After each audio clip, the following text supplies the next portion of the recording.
All right. Welcome to paraglidingtalk.com. I'm your host, Robert Michaels. Glad you're here tonight. We have a special show. Mike Robinson is with us from BlackHawk. You're not going to want to miss a single second of this episode. This is going to be fantastic.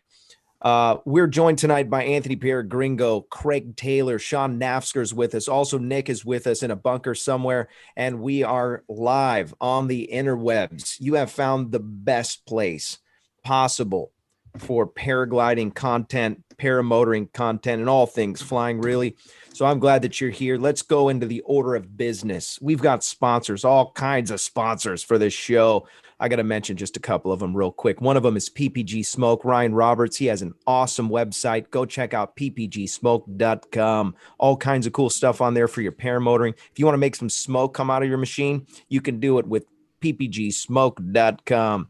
Also, go check out paramotorprops.com. If you blow up a prop and you want to get a new one right out of the gate, jump on the internet. You don't even have to tell anybody that you blew a launch. That website is paramotorprops.com. Also, you can check out the website paraorangeproducts.com. Larry and the Bag Lady got all kinds of cool stuff on their website. They're even selling gear. Go check out their website at paraorangeproducts.com. If you want to support the show and you want to be a sponsor, hit me up on the website paraglidingtalk.com and we'll get you sponsored up. All right. People are logging in from all over the world. They are chiming in and checking in. I want to just say this before we get rolling with this show. If you're a lurking Larry and you're sitting in the chat not saying nothing, I want to encourage you to say something so that your name can be written down, and we're going to put your name in the Winnie, what is it called? The spinny wheel of Winnie things. That's right. Yeah, that's right. And Sean's going to spin that wheel, and you're going to win something special. Actually, tonight we're going to do a giveaway. We're going to give away a paraglidingtalk.com neck gaiter. If you're going to be fighting the COVID war, you're going to need something, because you can't even go to the dang grocery store without covering up your face. I can't handle it. Oh, man, I try. I really do. But my neck gaiter's starting to smell. Paraglidingtalk.com. So wash your neck gaiters, but we're going to give one of those away. Mike Robinson, thank you so much, man. I'm stoked that you're on. I've been meaning to have you on for at least a year, and it finally worked out. I want to just real quick give a special thanks to Mark Amundsen for connecting us. We both live here in sunny Southern California, and so it works out good that we could finally connect. Mike actually was on his way home. He was getting ready to go home and just chill. And he turned around and went back to the office just to be on the show for us.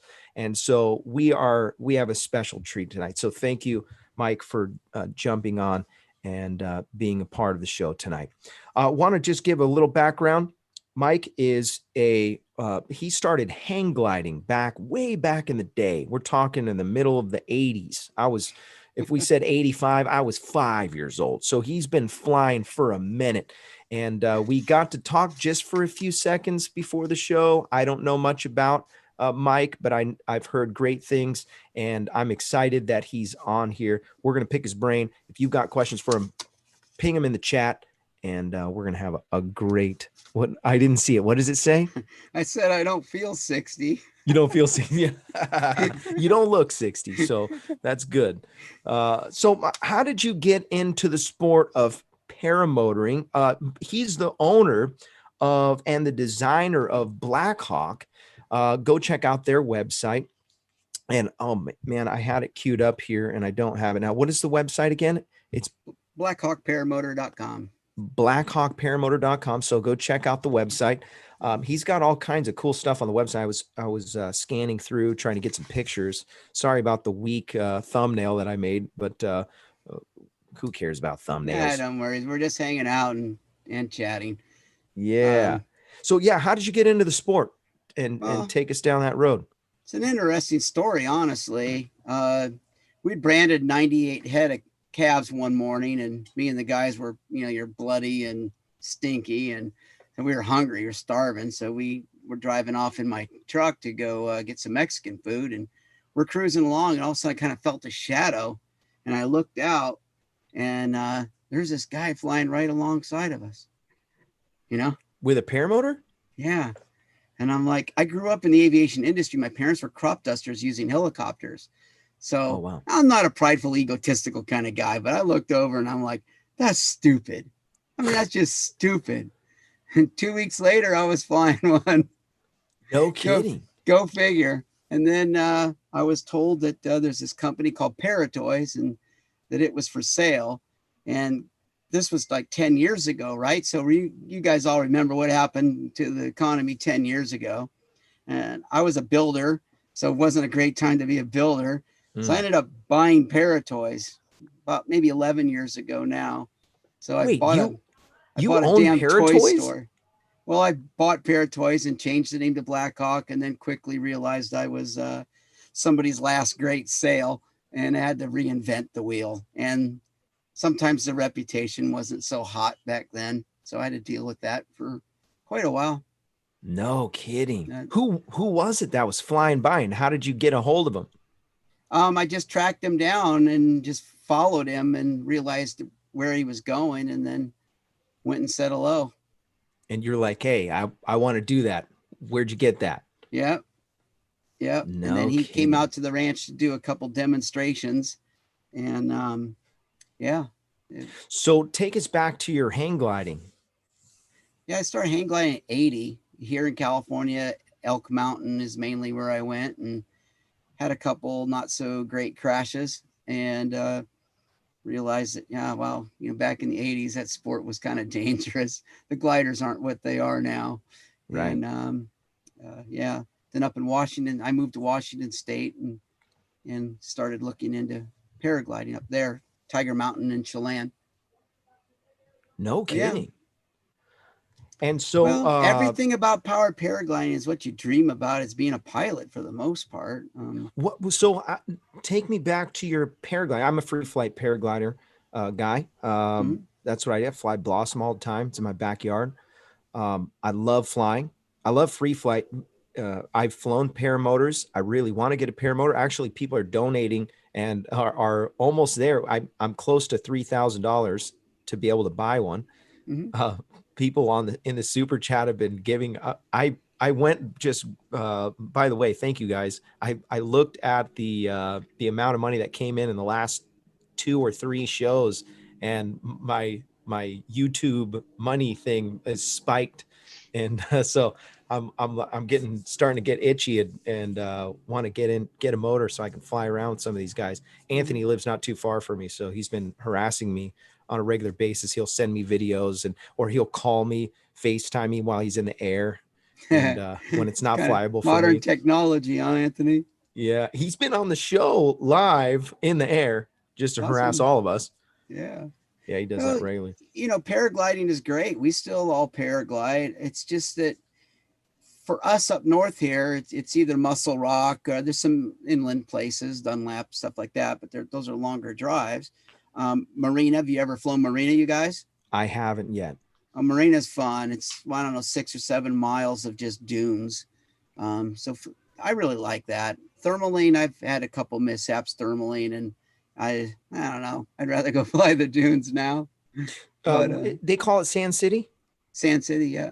Oh, yeah. Okay. I've seen it tons of times. I got invited a bunch of times. I haven't been out there yet, but I heard there was some controversy on going there. So because there's a lot of people watching right now, before you just decide, hey, I'm going to go to Marina, check in with the locals, check in with somebody that that flies there. Cause there's some legality stuff that's been happening just in the last year.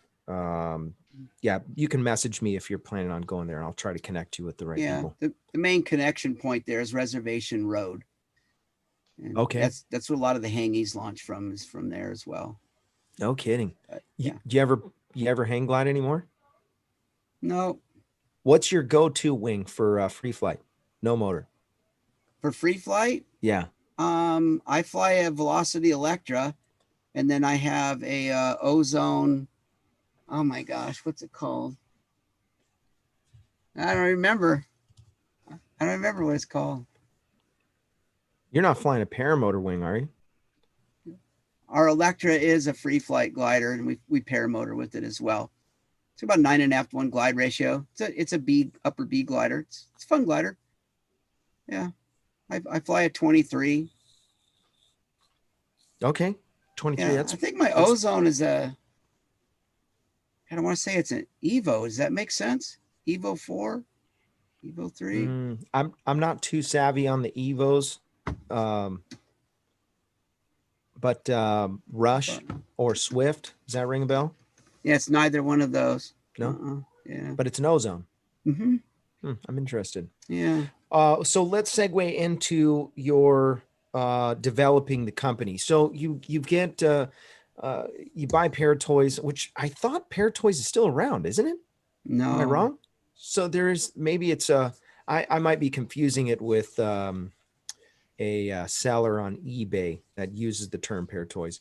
Well, anyways, you get this paramotor and you start selling the paramotor, and you decide, you know what? Wait a second, something else is happening here. I don't like this.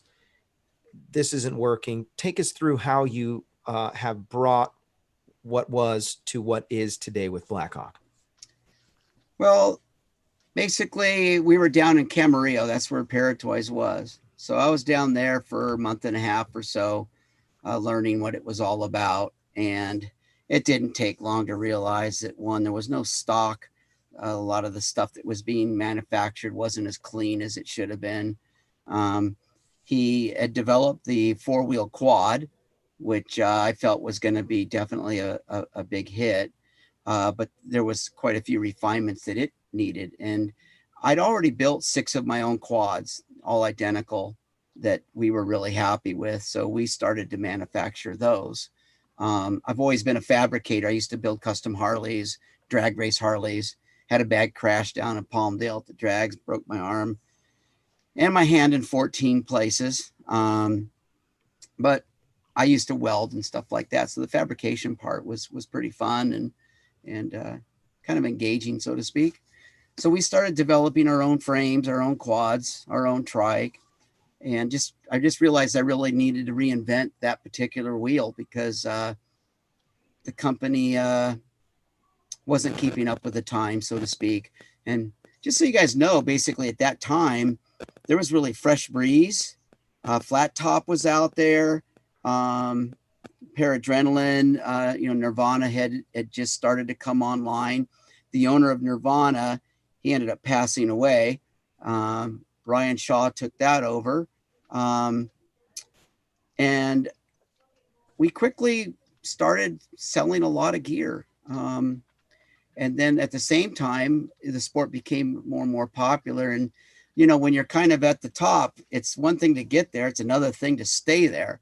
And we've seen a lot of competition. I think there's 50 something manufacturers now. And there was really 4, maybe 5 at best when I first got into it. So competition's good. So at some point, you're flying this gear. You decided something's wrong with this. I've got to fix this. What was the main thing that pushed you over the edge to make changes and shift gears? Some of the frames were outdated. People were going to weight shift, lighter weight frames. The gliders, definitely, he had utilized the design of a Muse, the first Muse. And though the glider was very safe, it wasn't what you would really like to be flying. It was hard to bring up and no oscillation, it was a very stable glider, but it just was a heavier, older design of glider. Bob imported the Black Devil motors, and those were the first motors by Corsair made for PPG. And they were a powerful engine. They were a good running engine, but they had starting difficulties. Basically a vapor lock that was going on in the carburation and making starting the motor after you'd flown it difficult. There was some problems with the exhaust, not necessarily cracking. I think the exhaust, as far as cracking, were good, but the manifold bolts were stripping out of the cylinder heads. Just pull starts would break. they were the old school, not the easy pulls, just like basically a lawnmower pull start. And he had gotten in a little bit of a row with the original owner of Corsair, the original owner of Paratoys did. And so there was a little bit of bad blood there that had to be patched up. He'd started using the compact radial MZ34 engines out of Canada. And that guy was kind of a pain to deal with. Didn't seem to think that there was problems with the engines. When in fact there were, and it'd be best if you just fix the issues and everybody's happy. You got to remember, this is service industry. You know, you talk them into purchasing from you, they trust you, and you need to come through with what you provide them. So that was all a learning curve for sure. Now we import Vitorazis, and we import Corsairs. We are the importer for the Helvinco 4-stroke engines, which are pretty badass, you guys. Those things are cool, but they're not foot launch motors. Those are for our Lowboy 3 quads or trike. That's a fuel injected 4-stroke. It's water cooled, still has a clutch. The thing sounds like a Cessna, puts out a massive amount of thrust. So the whole game on our end is really elevated. Last year, perhaps a lot of people don't know this because I think we kind of remain fairly low key, is that we sold 604 packages. It's quite a bit. Yeah. That is a lot. And your average BlackHawk pilot, they're not on Facebook. They're not really into YouTube. They don't really go to fly-ins. They just fly a lot. Our average age purchaser is 56. No kidding. Yeah. 56 and 225 pounds. Wow. Yeah, we really keep a close eye on that. It was 55, and it might even be a little higher than that now. We'd have to check, but we had a group of students. We average about 5 to 7 students a week here at the ranch. And 3 weeks ago, we had a group, and the average age was 64. And what? Wow. Sean, those guys did really good, man. It was unbelievable. They did really, really well. But yeah, Sean's old. I'm just. How old are you, Sean? Me? Yeah. Oh, I'm 43. Okay, he's not really old. Shit. I'm a spring chicken. Anthony, how old are you? Chicken. Now Anthony's old. I got into it at 50, and I remember looking at your website too, and I remember you guys mentioning average age was around 55. So I thought, well, I got a shot. Yeah. By the way, I want to say special thanks to 2 people. Big Tex donated $25 to the super chat. He said Robert Flies. Jim Furman donated $25 to the Paramotor Funds Let's Go explanation point. Let's go. I really appreciate you guys. I know, Jim. Good job, Jim. Yeah, these guys are awesome, and that's not the first time. These guys, they really want me to get a motor, and I really want to get one. It's like a. It's kind of how you can tell. That's how I got into it. Look at the cheese. Look at the cheese on his face. He's just talking about it, and he's nothing but cheese. Well, hey, listen, it's a no-brainer. With paramotoring, you can fly twice a day. Yeah, I know. You're only once a day. I know. That's Mark. He's harassed me a few times about, South African Mark.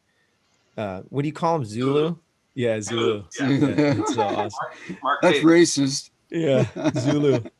Mark's like, hey, maybe after work we can we'll go free fly, and then we can go and take the motors out. You're gonna get a motor, Robin? And I'm like, I don't have a motor. And these guys are all coming to the Arizona thing. They're anyways. That's let's talk about your son. Your son got into paramotoring at the age of 7. Well, he didn't fly paramotors. He started, kiting and towing and some free flight. Yeah, he's still not into paramotors. Okay. He likes to free fly and surf. He surfs a lot. So how old is he now? He's 15. He's 15 now. Okay. Yeah, and man, did they ever grow? Yeah, he's grown 5.5 inches in less than a year. So he's almost taller than me. I'm not a very tall guy. I'm like 5 inches, like right there. No kidding. I gotta make sure I stay in shape. Nick Griffith just donated $25 to the super chat. He said, paramotorkits.com. Heard of it, Mike? ? And I don't know if that's loaded or what, but my son just turned 16. He's gonna be driving, and then I have 4 boys, so there's they go down in age from there, and two out of 4 have done free flight, and we did one. I was worried about the one just taking off, and so we tied a rope to him and we held on to him. But Taven, he's done a little something off the bunny hill. Gosh, these guys are donating. Kelby Cox donated $25 to the Paramotor Fund. He's a Resurgence PBG alumni. Thank you, Kelby Cox. I didn't even know he was watching. Thank you. Yeah, Resurgence is a cool deal. You know? Oh yeah, you heard about them? Oh, of course. Yeah. My son took his first flight at Sand City, and it was the same thing. I took him about halfway down the dune there, and I got it, Dad. I got it. And he turns around and pulls this thing up, and man, he was going straight up. And I jumped up and grabbed him by the feet. And I turned around. I'm like, no, he's kicking and flailing, like, let go. I'm like, no. I took him all the way down to the bottom, and then I let him go. And he's gone for 2 miles. No kidding. If I'd have let him go up higher there, he probably would have been in Fresno. Yeah. So I ended up getting a little cloud glider for him, because that 21-meter core, pretty efficient glider, was going to take him away. So he stayed right on the edge of the lift band and went a long ways. That was his first flight. That was about 10, I think, 10 or 11. So it was his first real flight. I got a loaded question for you. Who trained you? I got started with Rick Hallows. Rick got me going. Yeah, local guy. And how much time did you spend on the ground compared to what you're training people now? Well, these were the old days, man. We just started the motor. We went for it, What you're about to share right now is why we have this show. My first flight was into a tree. No. Yeah. All right. I had no idea how much you could really turn the glider, what it felt like. I had no idea. So I was afraid of pulling and spinning into the ground. So I just kind of maintain with the torque, a left-hand veering path off towards the trees. And I was doing body English to try to get away from the trees. I missed like 4 or 5 trees and ended in the top of an oak tree and snapped off a 3-inch limb. And I came down upside down, and the cage took the brunt of it. And I've been into extreme sports almost my whole life. I kind of got up, checked and my nose was bleeding, my lip was cut, but I was good. And I just remember my dad and Rick running up, and they were like just white. And I'm like, that was awesome. And I'm looking over at my machine. I go, Rick, how long is it going to take to fix this thing? Because I couldn't wait to get back up and do it right, of course. But I think I was clinching, like that. And I wasn't climbing, even though I was full throttle. And target fixation. And another thing is your headsets. We used headset like this. There wasn't, I didn't have a helmet, and really shitty. There's my $10. Really got him. Reel him in. A real crappy radio set that never worked. I'm like, Rick, I bought some new radios. Can we just use mine? No, these will work, and they didn't work. Next thing I know, I'm like, and the headset just fell down on my lap. No. So I just figured, okay, full throttle. So I was holding full throttle, but I was just veering off to the left and going uphill, you guys, okay? Going uphill. Was I straight down the airstrip? No. I veered off to the left and ended up in the tree. But yeah. And that was your very first flight?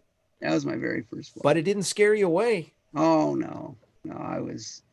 I'm pretty tenacious. So you mentioned you have some aviation background with your parents doing helicopter pest control for the fields. Yep. What experience did you have going into paramotoring that you transferred over? Well, I don't know if really an airplane GA really transfers over, you know, maybe your knowledge of the wind, I don't know, some stick and throttle, but tail dragger experience. We had a Super Cub for a long time on floats. I had Quicksilvers on floats. Of course, the helicopters. And I think my favorite plane, and Nick might know, but my dad had a Yak 52 tail dragger. That was like a Harley Davidson in the sky. That thing was really cool. And where your ranch is, do you have a runway? Yeah. Oh, yeah, you we do? have an airstrip. Yeah. Oh, that's cool. Yeah, it's about 1,500 feet long, can be extended to about 2,700, but it works well for any of the planes that fly into here. No kidding. Yeah. You guys will have to come up for the fly-in. You'll have a paramotor, Anthony. Come on up.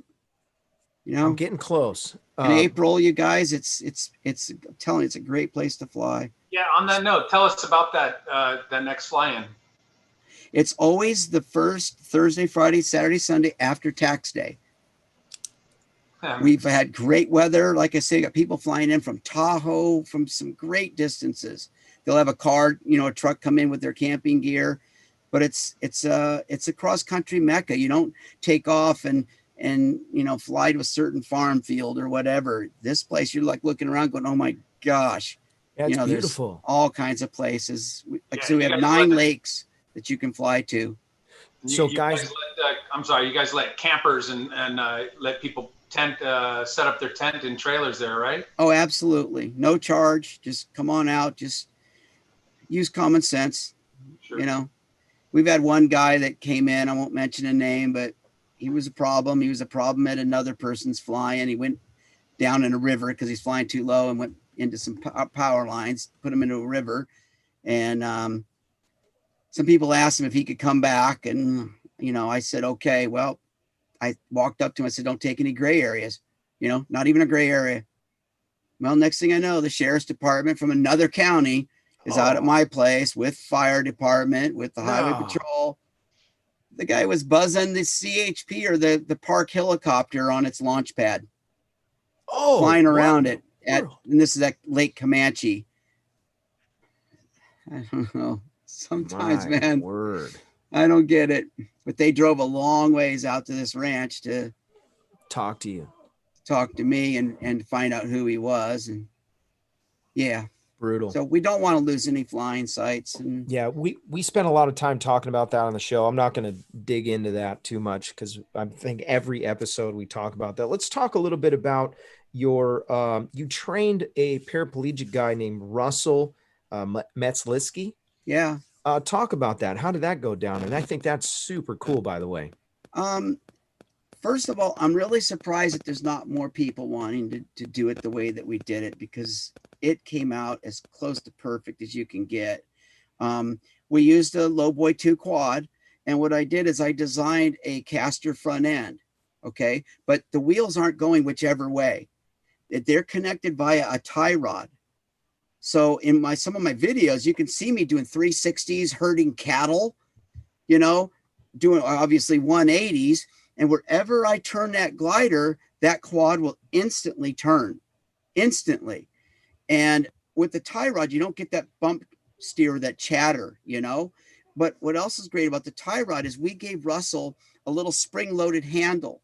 He's paralyzed from basically the chest down, okay? So the spring-loaded handle, he can pull that handle off and set it down in this receiver on the tie rod. And now he can steer the quad. He can warm it up. He can do whatever he needs to do. He's not totally reliant upon somebody having to help him. But then he stows that handle when he's all warmed up and hooked up to his glider. But if he makes a mistake, let's say the glider, you know, swings off to the right side and he hits the kill switch, the quad will automatically steer towards the glider as it should, and he can stop. It's a phenomenal way to learn for somebody with any type of handicap. We also rigged it to where if you don't have use of your arms, that you can steer it with your feet. So kind of like a powered parachute, right? Yeah. So that really works out great. I've thought about using it for the school, but really, as you guys know, you know, a healthy person, somebody without a handicap, needs to do their job properly. Having a quad that does all of your work for you in your launching and landing doesn't really teach you everything, but it would make things easier. But yeah, Russell's a great guy. He's not flying that much because where he lives, it's just not real conducive. And then after he started flying, they ended up pregnant, and he's got two little ones, which is pretty awesome. I think Wow, they weren't sure if that could happen or not. But that's awesome. yeah, it was. Let's give something away, shall we, Sean? Sean wants to get off of work. He's been, you know, frantically putting everyone's name in the spinny wheel of Winnie things. Yes, absolutely. Now he's off work after this, so he's going to declare right now no one else can be entered. Oh, it's spinning. That's okay. As soon as I opened it, but here we go. Go ahead. That's fine. Your name's been written down. This show is brought to you by Nebraska PPG. Josh Bowden runs a school in Nebraska. If you're interested in getting top-notch training, sign up with Josh and his team today. There's a link in the description if you want to get a hold of them. The show is also brought to you by the Tri-State Skywalkers. If you're in the Indiana, Kentucky, or Ohio area, you can reach out to Brandon McLeod. Joining a flying club will help you to grow in the sport, make you a safer pilot. If you're interested in joining the Tri-State Skywalkers, you can follow the link in the description. Also, germgladiator.com. Go check out their website. They sell hand sanitizers and pretty reasonably priced. Go check out that website as well. Oh, it's going to be close. Nick. Oh, it's still moving. It's greased up. Mark H. Mark H. Congratulations, Mark H. Mark H. That was Mark pretty H. cool. Winner, chicken dinner. Congratulations. You are the winner of a paraglidingtalk.com neck gator. To claim your prize, please go to the website paraglidingtalk.com and go to the contact section of the website and then give me your details, and I will send that out to you right away. Let's talk a little bit about some hairy, sketchy moments in your flying career. Has there ever been a time that you went flying and it was out of control and scared the life out of you, and you learned a bunch of stuff? And so tell us about it, and then what did you learn from it? Frozen. Mike's internet just died. We Mike. broke the wheel. The wheel broke the internet. Yeah. You were frozen there for a second, Mike. You're back with us now. Okay. You know, we do a lot of cross country here. Lots, long distance stuff. Paramotor cross country. Yeah. Okay. Yeah. So I'd have to say that there's been a couple times where no collapses except for one, but you kind of thought it was imminent, and that's kind of hairy, right? Like you're stuck. You got to continue on. So I've had a couple of those instances, but we were up north at on the Lost Coast. Maybe some of you guys have seen that video on our website, you know, Explore America, the Lost Coast. I think that was really the first real documentary of decent quality that you know we had. But on that particular trip, I was cruising along near Shelter Cove, and it was quite cold out. And then all of a sudden I hit warm air, like warm. And I just stopped and went straight up. I went up over 1,000 feet. And getting up to the top, I'm looking down. I'm like, I haven't even gone 100 feet forward, you know? And I was only 100 feet out over the water, mind you, and 100 feet up. And I could see over the mountains into the valley of the next town. And all of a sudden the glider just kind of shook and she just wadded up. And the next thing I know, I'm spinning 180 degrees and I'm staring at my logo. You know, logo's right here. Ooh. And, you know, reflex gliders, you don't have a lot of control over reinflations with those things. You're just going to have to wait. And she reinflated, and I dropped back down underneath her. And Now I was heading north when I was heading south. And I radioed my buddy Christoph. I says, hey, is this getting a little hairy down there where you are? Because he was about a mile or so ahead of me. And he says, yeah, he's from Germany and German heavy accent. And he says, oh man, I'm turning around, you know. He says, I'm getting rocked. And it was basically katabatic winds coming from the valley. And it was gnarly. It was, yeah, I went up like really fast. I mean, took your breath away. It was so fast. And what time of the day was this? Probably about, if I remember right, 10:30 in the morning. Wow. Yeah. See, there has been a handful of days this last season that I went and flew, and we launched one of the days. We flew Laguna. I don't know if you're familiar with any of the sites. It faces the Salton Sea. It's that whole giant mountain range. I think the launch is at like 5,500 feet or something like that. We launched at like 9:45. And guys had a huge day that day, 9:45 in the morning, and thermals are popping. So choose your battles wisely on the paramotor, especially if you don't have a good bump tolerance. Yeah, I mean, it was strange, and that's the only paramotor collapse I've ever had. And I probably collapsed them on purpose 2,000 times, you know, with no problem, never any problem. But this was just kind of unexpected. And you know, we tell our students, we tell our customers, fellow pilots, you know, hey, usually early in the morning, late in the evening, you're good. The weather was cold. I was wearing gloves, and I don't wear gloves. It was just, it was weird. Were in that deflation at all, depending on how long it was, were you considering at all at any time tossing the reserve? No, it happened so quick. You know, 99.9% of the time your glider is going to reinflate, you know, but it wadded up so quickly, and I was going up so quickly, I felt slack in the lines right there. And then when I started to fall back underneath the glider, it's when she spun me.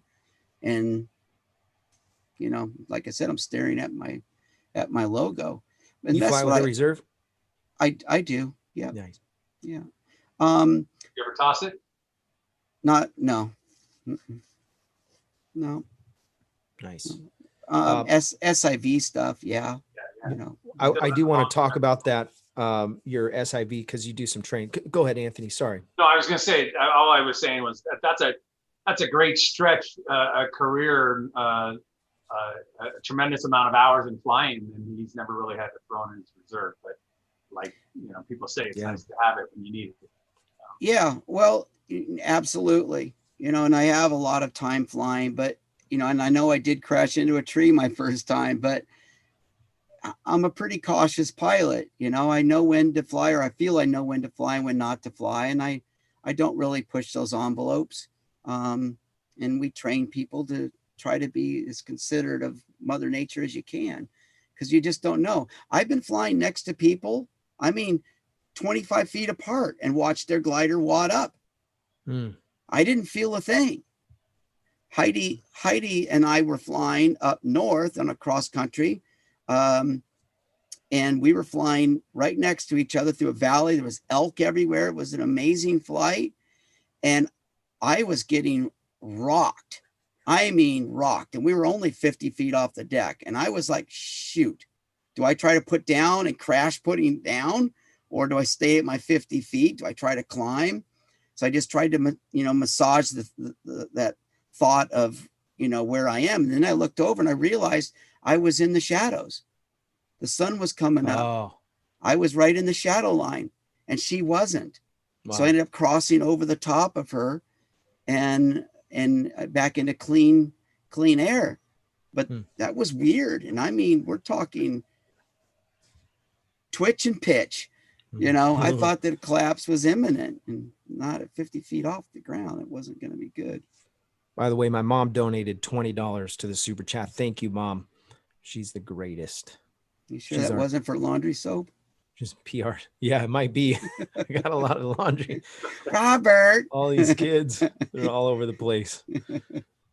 So you do some SIV training. Talk about that. How does that work out with the, obviously that's separate from the initial training that somebody would get if they go with your package, but talk about that. We used to do SIV. We're not doing it anymore. Okay. One of our guys had a boat, then another trainer had a boat that we had a winch in, and we just got too busy. We're just too busy now. So if you get any breathing room now, you just want to go do something with the kids or sit on your fanny for a little while, you know? Right. It's weird, you guys. I don't know about you, but this COVID thing, we have been absolutely slammed. The school has been packed. Sales are very strong. Corsair. I don't know if any of you guys have checked out the new line of Corsair motors, but we're selling Corsair at least 30-1 over our Viterazis right now. And they're earning it. They're earning it. They're really good motors. And I was going to mention, we talked about fields, right? Flying sites. Well, their motors are very quiet, and we're finding out more often than not that quietness. I think we're going to see PPGs get quieter in the future, because some of them are quite loud. You know, I think the Mosters are quite loud, and I think we need to quiet them down. But if you look at the Corsairs, you'll see why they're quite a bit quieter. That exhaust is pretty cool. Is your best seller for the Corsair the Black Devil 172? Is that what you're talking about? The Black Devil 172 and the Black Bee. And maybe that's something we could delve on and get your guys' input on this. I'm a less is more kind of guy. The Atom 80 is a good little engine. It had some issues last year, but I think that they've rectified those issues. I'm flying one now. But so many people want to put somebody that's not real big on a Moster or a Black Devil. Their Black Bee 125. That's what I've been normally flying. I never go to full throttle. That thing is so awesome. It's super quiet, less torque, torque effect. It gets really good fuel mileage. So for cross country, oh my gosh, I'm pushing almost 4 hours. That's a long ways. Yeah. So No kidding. But a lot of people don't have the 125, you know. But I think that's 50% of our foot launch sales with the 172, and of course the Moster up right there. I'm trying to sell more of the Atom 80s, but when you have the 125, anybody that's on the edge, I don't know what you think about that, Sean, but you know, if you're on the edge, my idea is if you're 170 pounds or so, you can easily fly the 125, and that motor will be idling with your weight to maintain straight level flight. It's not working, but an 80 is working more, especially when you do multiple climb outs. So as we all know, heat kills two strokes. The more RPMs you run, you got to do the math. You know, the more RPMs you run on the motor consistently, the less lifespan it's going to have. So having the 125 has been pretty cool. But yeah, the 172, relatively the same power as the Moster, but how many issues with them. Mark Amundsen is just flying one. You guys familiar with Harley, the 50X guy? Yeah, he'll be on the show States. soon because he's about to kick off his next adventure. Yeah, well, I won't say much, but he got a new Kestrel Elite Pro frame, and he wanted the Moster. I said, look, just try this Corsair, and you guys can read what he thinks of it. He's enamored with it. So we talked just before the show started about the Kestrel Elite Pro. Talk a little bit about that. That's would you consider that an ultra light frame compared to other frames? Yeah. People said that, you know, everybody's going to titanium.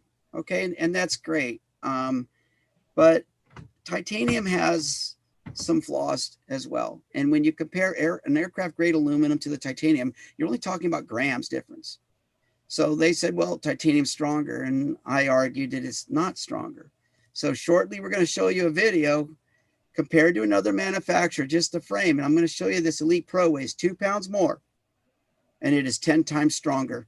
Our engine is spaced 2 3/4 inches. The prop is spaced 2 3/4 inches out the back, not 7.5 inches, not 9.5 inches out the back. This frame will not flex. It's very rigid. It still uses the teardrop shape hoop. It uses carbon fiber rods or spars. It uses a double netting tightening system, which, as many people know, it's like when you use shear nailing on plywood on a roof. The strength factor of properly nailing it down is 100-fold if you didn't apply the proper number of nails in the field, so to speak. It creates a diaphragm, and the net's important. The nets that are kind of flimsy are not providing any structure, to the hoop, to the frame itself. So that does make a difference there as well. But this frame is very, very rigid, and it's 2.5 inches bigger in diameter. So we've got a lot more prop clearance. You can go up to 135 centimeter prop without a problem, which again means less RPM and maybe 4 or 5 pounds more thrust. The difference in 5 centimeters is really only 3 to 5 pounds of thrust. You agree, Sean?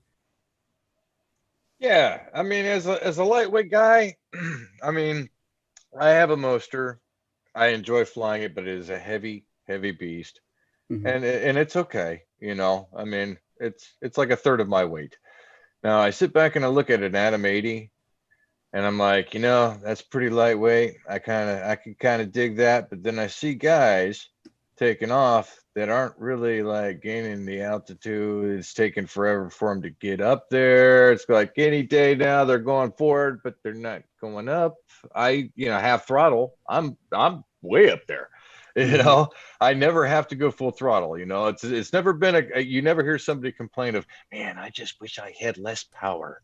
If only I had less power, No, I was like, you know what? I want to make sure that I'm going to get off the ground, and I'm going to make it easier on my engine, instead of running it, full torque to get up, give it half. If that's all it takes, hey, that makes your stuff last a little longer, maybe. You're not pushing and I think that one, I believe you said 125, correct? I believe the 125 would probably be a pretty good fit for a small guy like me. Yeah. What do you weigh? 155. 155. I'm 160, so we're pretty close. Yeah. I think this the dream video that you were talking about. This was kind of deep in the archive. I just pulled something out. I wanted to. Wow, that's old. I heard you mention something about Dreams Come True video or something like that. That's not the one? No. The video is the Explore America, the Lost Coast. That was done by David Royer, who's a big-time hang glider pilot, a free flight guy. Rex Pemberton. You guys probably know who Rex Pemberton is. There's a couple of buddies of mine. Rex was the youngest Aussie to ever climb Everest solo, unassisted. And he's also the jetpack guy. He's got a jet wing that he does. Yeah. His wife, maybe Nick, I don't know if Nick's still around, but Nick, his ex-wife is Melissa Pemberton. And she's a U.S. Unlimited Aerobatics team member and flew at Oshkosh. I know who she is. Yeah. Yeah. So you guys ought to check out Rex. It'd be interesting to get Rex on your show sometime. No kidding. Rex Pemberton. Yep. He's right up here. He's right up here in Groveland out of Pine Mountain Airport.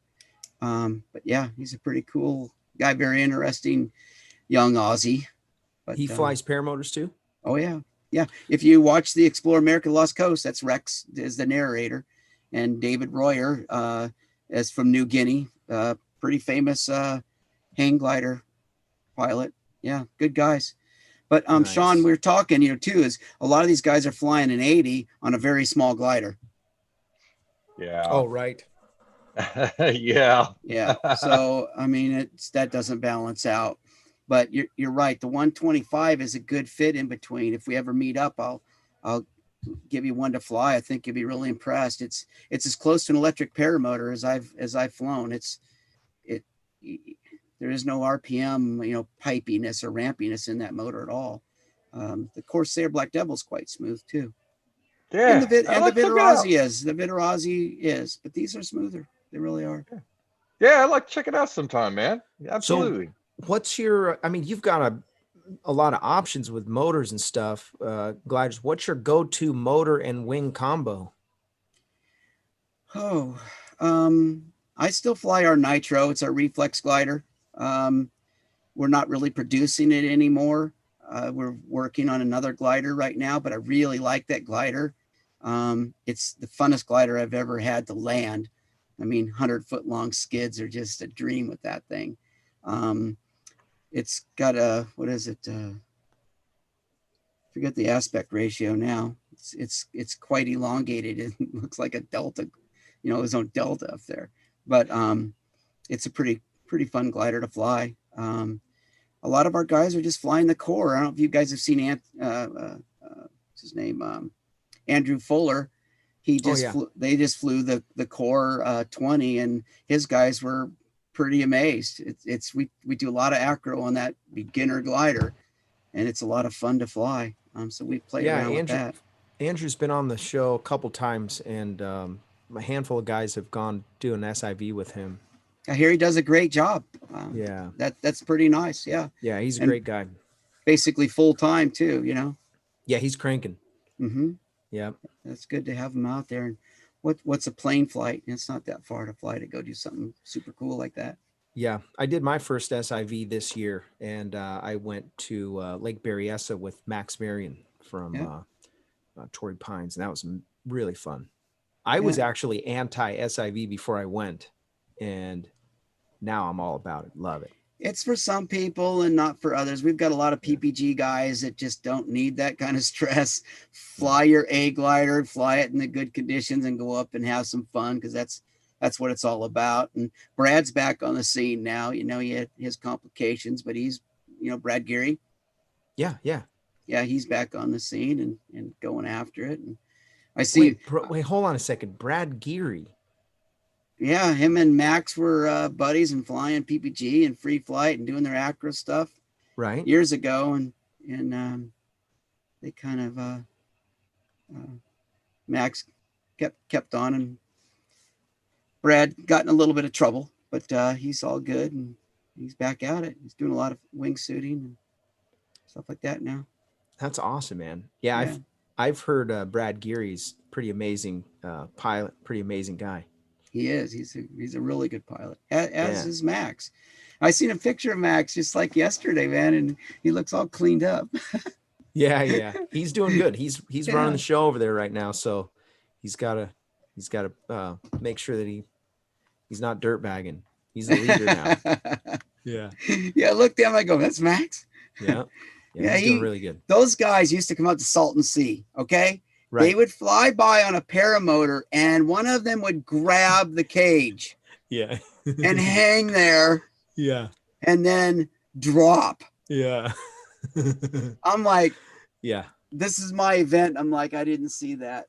So I'll save it for the after show. I've got some pretty interesting stories to share myself. Okay. We've got some awesome stuff that so your go-to setup then is the Moster 185. Did I catch that right? No, I'm flying my go-to setup is the Black B 125 by Corsair, and I'm now flying the new Kestrel Elite Pro, which is the 8-pound frame. The other Kestrel frame's about 5 pounds heavier.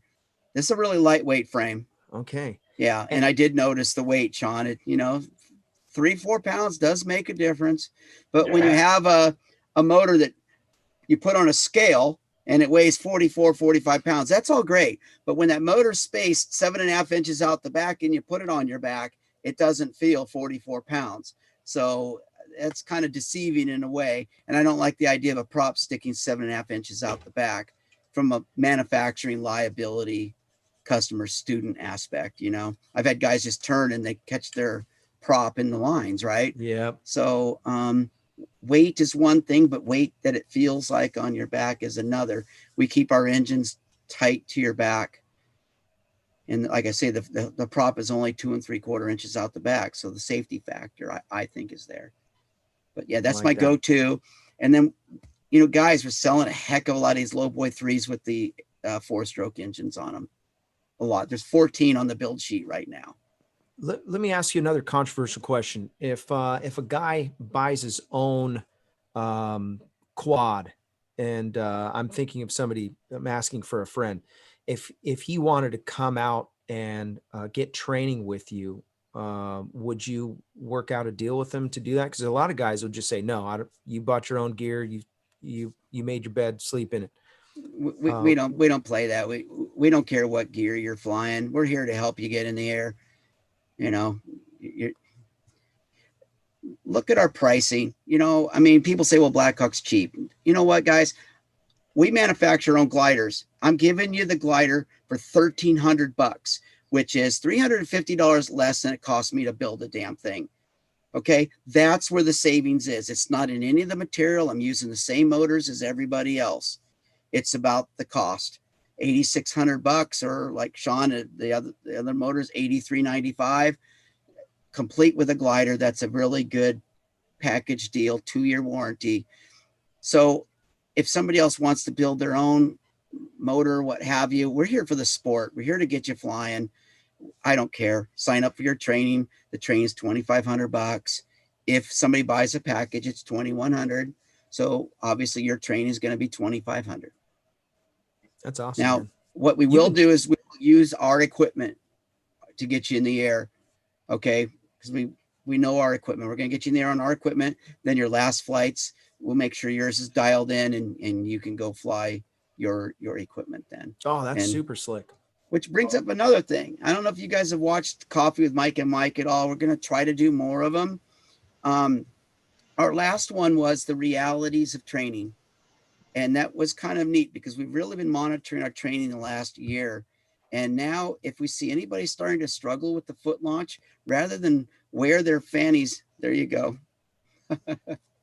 You're quick. Hey, there's an Adam 80. That's mine, you guys. Sorry, I mine. didn't mean to knock you off your tracks. So you were saying about if a guy, if he's struggling, because we all know that some people, they struggle, you know, they're maybe not in the greatest shape, or maybe they're just not getting it. And the longer you have them out there running up and down the field, you know, with a motor on their back or kiting, they get worn out. And that's when injuries can happen. That's when mentally they're just not connecting. So what we've discovered is that, you know, Mike or Brandon will walk up to him, put their arm around him, and say, hey man, you been thinking about that quad?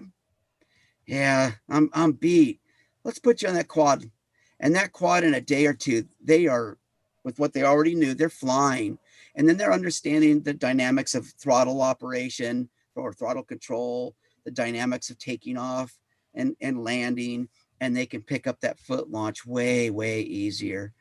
So check out maybe that video, and we kind of go into depth on how we discovered that and how successful these guys have been.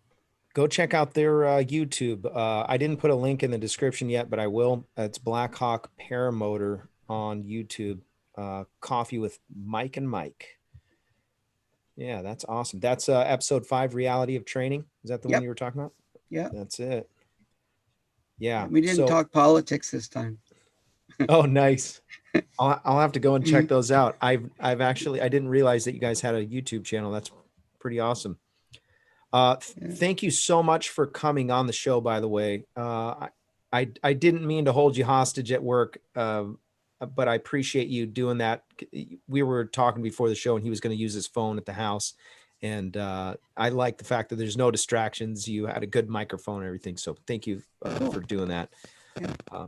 We got just a minute before we're going to go to the after show.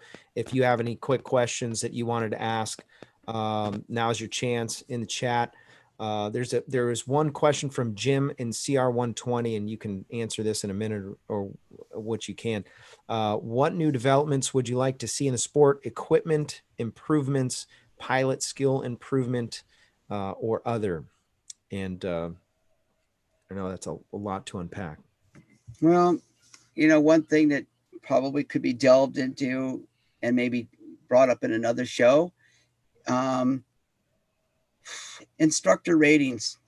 I think that they're doing the best they can as far as the USPPA, but I think that instructor ratings in many cases are given too early. I'm seeing or hearing a lot of stories of where people just didn't feel safe and left training. Not everybody can be an instructor or trainer. That's kind of a gift that that you have. A good trainer draws from experience, and the good trainer is going to have 3 or 4 different ways to explain the very same thing. It's just people learn differently. I would like to see perhaps a what do you call it when you, like in horse training? You know, I'm involved in ranching and horses, but it's like a mentorship where you go work for somebody that's a truly qualified trainer, and you work for them X period of time before you go and hang out your intern, an internship. Yeah. I really think that there needs to be an internship. We can't be like Starbucks and there's an instructor / dealer on every corner. Right. People are going to have to travel a little ways to get to the right people. And I think it's the USPPA's responsibility to make some changes in this avenue and, see what we can do. If you're not willing to go work for somebody for 6 months or something and get your card, so to speak, is what we have with the horse training, then maybe this isn't for you. It's not about the money, man. You're taking on a great responsibility when you tell somebody, yeah, I can train you. Yeah. We don't want the FAA stepping on our toes. Exactly. Yeah. Exactly.